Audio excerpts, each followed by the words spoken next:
আসসালামু আলাইকুম। এইখানে 10.5 শতাংশ জমি আছে। এই জমিটা বিক্রি করা হবে।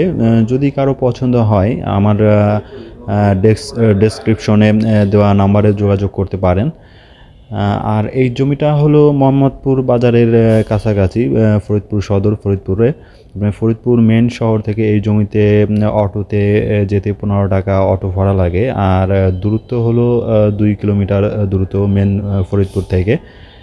আর এখানে 10.5 শতাংশ জমি আছে। আর এই জমির সাথেই কারেন্টের লাইন, ডিশের লাইন, নেট লাইন সবই আছে। অ্যান্ড এই জমির দুপাশেই বাড়ি আছে। আর এটা ভিটা বাঁধা একটা জমি। যখন কেনা হয়েছিল এই জমিটা তখন বাড়ি করার উদ্দেশ্যেই কেনা হয়েছিল, একটা ঘরও উঠানো আছে। কিন্তু পরবর্তীতে অন্য জায়গায় জমি কেনার জন্যে কিংবা বাড়ি করার জন্যে এই জায়গাটায় আর বাড়ি করা হয় নাই। কিন্তু এই জমির দুপাশেই আপনার বাড়ি আছে। এই জমিটা মাঝখানে খুব সুন্দর পরিবেশ, আশেপাশে বাড়িঘর আছে, সবাই এখানেই থাকে। আর আমি একটু দেখাই, এই সাইডে এই একটা ঘর দেখা যাচ্ছে, একটা বাড়ি, লোকজন থাকে এখানে। অ্যান্ড এ পাশে এই একটা বাড়ি, এখানেও লোকজন থাকে।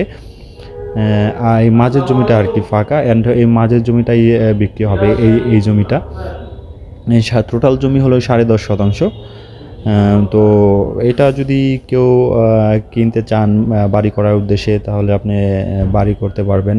আর যদি কেউ চান যে না, বাড়ি করার উদ্দেশ্যে না, আমি এটা বিজনেস করার উদ্দেশ্যে কিনবো, তাহলে আপনি এটা বিজনেস করার উদ্দেশ্যেও কিনতে পারেন। বিজনেস করার উদ্দেশ্যে যদি কিনতে চান, তাহলে আমি যেটা বলতে পারি সেটা হলো 1 বছর পর যদি এই জমিটা আপনি বিক্রি করেন, তাহলে হয়তোবা ট্রিপল দামে এটা বিক্রি করতে পারবেন। যেহেতু এই মুহূর্তে আমার টাকার দরকার, সে কারণে আর কি আর্জেন্টে এই জমিটা আমি বিক্রি করতে চাচ্ছি আর কি। নাহলে আমি 1 বছর পরে বিক্রি করতাম। আর যদি কেউ বাড়ি করার জন্যে জমিটা কিনতে চান, সেটাও আপনি করতে পারেন। আর এখান দিয়ে হলো বেরোনোর পথ আর কি, এখান দিয়ে বেরোনোর পথ। সামনে সরকারি হালট আছে, এখনও রাস্তা হয়ে সারেনি, ওইখানে বেরোনোর একটা রাস্তা। যেহেতু এটা খালি জায়গা, এই কারণে বা দুই পাশের যে দুই প্রতিবেশী আছে তারা এই জায়গাটা ইউজ করতেছে, বিভিন্ন জিনিস রাখতেছে। কিন্তু যখন এখানে আপনি জমিটা কিনবেন কিংবা বাড়ি করবেন, তখন এই জমিটা তে আপনার আধিপত্য থাকবে, তখন আর প্রতিবেশীরা কোনো কিছু রাখবে না এই জমিতে। কিন্তু যেহেতু এখন খালি পড়ে আছে, এই কারণে আর কি চারিপাশে দুই পাশের প্রতিবেশীরা বিভিন্ন জিনিস এখানে রাখছে। আর একটা ঘর এখানে উঠানো আছে আপনার, টিন শেড ছাপরা। এই ঘরটায় এখনও কোনো কিছু করা হয় নাই। আমরা উঠাইছিলাম কোনো একটা কারণে, যে বাড়িঘর করব সেই উদ্দেশ্যেই আর কি। পরে আর বাড়ি করা হয় না এখানে।